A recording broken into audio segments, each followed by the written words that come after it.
For most retirees, the advice sounds simple. Wait until 70 to claim Social Security, let those delayed retirement credits do their work, and lock in the biggest possible check. And the math behind that advice is real. Wait from 62 to 70, and your monthly benefit increases by roughly 77%. So why would anyone walk away from a number that big? Well, the short answer is that the standard break-even analysis only measures one variable. And for retirees with significant pre-tax savings, there are other factors at play that can meaningfully change which claiming age actually produces the best outcome.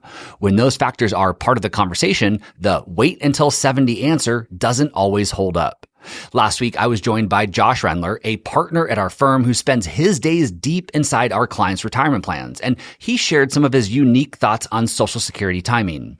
After that episode aired, I received a number of really great questions and comments from listeners on the topic, so today on the show, I'm sharing Josh's full episode he recently published, which expands on what he covered last week.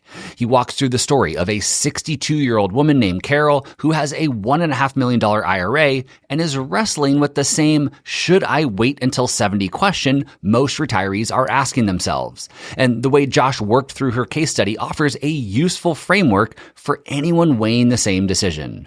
There's more in his episode worth your time, including how to factor the source of your retirement income into that decision. And if you find yourself wanting to see the visuals he walks through, I'll provide a link to the video version in today's show notes, which you can find by going to youstaywealthy.com/282. With that, I'll let Josh take it from here. Welcome to another episode of the Stay Wealthy Retirement Show. I'm your host, Taylor Schulte, and every week I tackle the most important financial topics to help you stay wealthy in retirement. And now, on to the episode. Carol is 62. She has $1.5 million saved for retirement, with almost all of it sitting in a traditional IRA. And the question running through her head is, should I just wait until 70 and get the biggest Social Security check possible? Here's the problem with that question. It's looking at just one number. And in Carol's situation, the number it's not looking at is quietly making her retirement more expensive. And what changed her mind might change yours too. Whenever I sit down with someone in Carol's situation, the answer almost always surprises them. Let's start with why everyone says wait, because the math is compelling. Carol is 62, so if she claims Social Security right now, she'd get around $22,000 a year, or about $1,800 a month. If she waits until 70, that same benefit climbs to roughly $39,000 a year, which is about $3,250 a month. So why the difference? It's something called delayed retirement credits. For every year you hold off past your full retirement age, which is 67 for anyone born in 1960 or later, Social Security grows by about 8%. Wait from 62 all the way to 70, and Carol's monthly benefit is 77% higher. That's a real difference. So when most people look at this, they see one question: which claiming age gives me the biggest monthly check? And the math there says, wait. But here's the problem with that question. It's only measuring one number. And for Carol, the number it's not measuring, well, again, it's quietly creating a problem on the side. Because here's what Carol's retirement actually looks like right now. She's a few months in, and every month she watches somewhere between $6,000 and $7,000 leave her IRA. That's about $80,000 a year coming out to fund her life. Her Social Security is sitting there untouched, and that has started to keep her up at night. Not because the plan is wrong, but because no one has ever actually run the numbers for her specific situation. So here's the question Carol should actually be asking. Not which age gives me the biggest check, but which claiming age gives me the best after-tax outcome for the entire retirement plan. Those are not the same question, and they often don't have the same answer. Now here's why that matters for Carol right now. She needs $80,000 a year to fund her retirement. Every dollar coming out of her IRA, well, it's taxed as ordinary income. If she waits all the way to 70 for Social Security, that's $640,000 in IRA draws over 8 years. Every dollar taxed at ordinary income rates. If she'd taken Social Security at 62, she would have needed $22,000 less from her IRA each year. Over 8 years, that's $176,000 in IRA draws that didn't need to come out. Keep that number in mind. We're going to come back to it before the end of this video. Now let me show you why the source of that income matters as much as the amount. I might know what you're thinking. If Carol takes Social Security at 62, she's locking in a smaller check forever. That's giving up money, right? But here's what changes when you look at the whole picture. Social Security is not taxed the same way your IRA is. When Carol pulls from her IRA, every dollar is subject to ordinary income tax, federal income tax, and in most states, state income tax on top of that.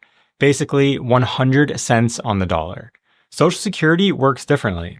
Up to 85% of your benefit can be subject to federal income tax, and that percentage is determined by your total income from all sources. But here's the part most people never hear. A minimum of 15% of your Social Security benefit is always federally tax-free. Always. No matter what your income is. So think of it like 2 checkout lanes for the same cart of groceries. The total is the same, but one lane has a coupon applied. IRA dollars and Social Security dollars both can pay Carol's bills, but Social Security comes with a built-in federal tax discount, and in most states, it arrives completely free of state income tax. 42 states plus Washington, D.C. do not tax Social Security income. 0. So Florida, Texas, Washington, Nevada, Pennsylvania, your Social Security dollars get there without a state tax bill attached. Now, your IRA dollars, states like California and Oregon are still taxing that at your full state income tax rate. So let's go back to Carol. She lives in California, where every dollar she pulls from her IRA is fully taxed federally and at the state level. But the $22,000 a year she'd get from Social Security at 62, well, 15% of that is tax-free at the federal level, and in her state, none of it is taxed. Let's go back to that $176,000 figure from earlier. $176,000 less would have needed to come from her IRA over 8 years. Income that would have arrived at a lower federal tax cost, 15% federally exempt, 0 state tax. Taking a smaller Social Security check, it's not always giving up money. For someone in Carol's situation, she might even be keeping more of it. But there's no need to memorize these numbers. I put together a free guide with all of them in one place, and it's linked in the description below. Now, when you factor in what Carol's been trying to do with her Roth conversions, this goes even further. Here's where this gets counterintuitive, and it's probably the thing about Social Security timing that changes the picture most for a retiree like Carol. Carol has a goal. She wants to convert as much of her IRA to Roth as possible before age 75. That's when required minimum distributions will start forcing money out whether she wants it or not. She's done the reading. She knows what a $1.5 million pre-tax IRA eventually does to a tax bill, and she wants to get in front of it. Most people, they'll treat Social Security timing and Roth conversions as 2 completely separate decisions, but they're not. And this is exactly where the just wait until 70 starts to fall apart for someone in Carol's situation. Here's why. Carol has a limited amount of tax bracket space each year. Right now, every dollar she pulls from her IRA for living expenses is 100% federally taxable, and it's eating into the same bracket she needs for Roth conversions. IRA draws for living, Roth conversions for the future, they're competing for the same space. Now watch what happens when Social Security enters the picture. Carol takes $22,000 a year from Social Security. She draws $22,000 less from her IRA. Now only 85% of that Social Security counts at the federal level. That's about $19,000 in federal taxable income instead of the full $22,000. The difference of about $3,000 is federally tax-free by law. And in a state that doesn't tax Social Security, the same $22,000 arrives without a dollar in state income tax. The same $22,000 from her IRA, well, it would have been taxed at her full state rate. So what does all this mean for Carol's Roth plan? Her taxable income from living expenses, it's lower. $3,300 lower per year at the federal level, and that's $3,300 more that she can now put towards Roth conversions every year without bumping into a higher bracket. And in states that don't tax Social Security, the savings stack on top of that. Social Security doesn't compete with Carol's Roth conversion plan. When structured correctly, it actually makes room for it. Now, one thing worth tracking as you build this out, As Roth conversion amounts increase, your total income goes up. And combined with Social Security, this can push you past Medicare's IRMAA threshold, which for married couples filing jointly starts at $218,000. It's not a reason to stop, just a number to build around as you plan. And there's a specific window to set all of this up that most people miss entirely. I'll show you that before we're done because it's earlier than almost everyone thinks. Now, let's be honest about something. The break-even argument for waiting is real. To fully recoup the benefits Carol missed by waiting from 62 to 70, well, she needs to live to roughly age 80. And if she lives to 85 or to 90, the larger check starts to really pull ahead mathematically. And the math is legitimate. But here's what those calculations assume. 8 static years, no taxes factored in, no cash flow pressure, no effect on the rest of the plan.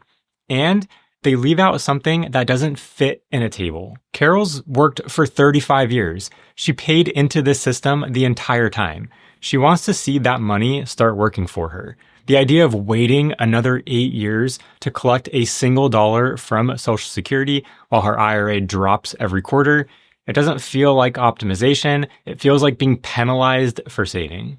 And I want to be clear, that feeling is common. There are absolutely scenarios where waiting does win, like health history, life expectancy, survivor benefit planning for a surviving spouse. This isn't always take it early. This is run the real projections. Try not to default to an answer because a financial website said it was the smart move. As long as Carol's plan can support it, the way she wants to structure her retirement income has to be a part of this decision. A well-built plan doesn't make you choose between doing the math right and actually enjoying the retirement you built. Now, if you want to see how we build a system around your retirement so decisions like this are already handled, there's a link in the description below. So let's go back to the question Carol walked in with. Should we wait until 70 for Social Security? The answer isn't yes or no. It depends, and here's what it depends on. Her IRA balance, her tax picture, her Roth conversion window, and whether receiving that income now changes how she actually lives the retirement she built. Carol stopped waiting. She turned on Social Security, and the plan we built around that decision coordinates her Roth conversions, keeps her out of brackets she didn't need to be in, and gives her the income stream she spent 35 years earning. Okay, I hope you enjoyed Josh's thoughts and framework for thinking through the Social Security timing decision. One thing I'd add to Josh's framework, something I've noticed throughout my career, is that retirees working through this exact decision tend to fall into one of two camps. The first is so anxious to get their money that they claim at 62 without going through any sort of planning process or running any numbers. The second is so committed to optimizing the math and maximizing their benefit that they wait until 70 without considering the trade-offs Josh just walked through. The IRA draws happening in the background, the Roth conversion window closing, the cash flow pressure building up. Both camps are making the same mistake. They're letting one variable drive a multi-variable decision. The retirees who land in the best spot treat Social Security timing like every other piece of their plan, as something that needs to be coordinated, not isolated. Your claiming age affects your tax brackets. Your tax brackets affect your Roth conversion capacity. Your Roth conversion capacity affects your future RMDs. Your future RMDs affect your Medicare premiums. It's all connected. If you're in your 50s or early 60s right now and beginning to think through this question or even working toward a decision, my suggestion would be to resist the urge to default to whatever the conventional wisdom says. Run the actual projections for your specific situation and then make the decision that best fits you and your plan, not someone else's. This is exactly the kind of work that Josh, myself, and the rest of our team do every single day for the families we serve. If you'd like to learn more about our process and see if we might be a good fit to help you with your retirement planning, you can book a complimentary 45-minute meeting by following the link in the episode description right there in your podcast app or by visiting youstaywealthy.com and clicking the Work With Me button. Thank you as always for listening, and once again to view the resources and links referenced in today's episode, including the video version of Josh's full breakdown, just head over to youstaywealthy.com/282.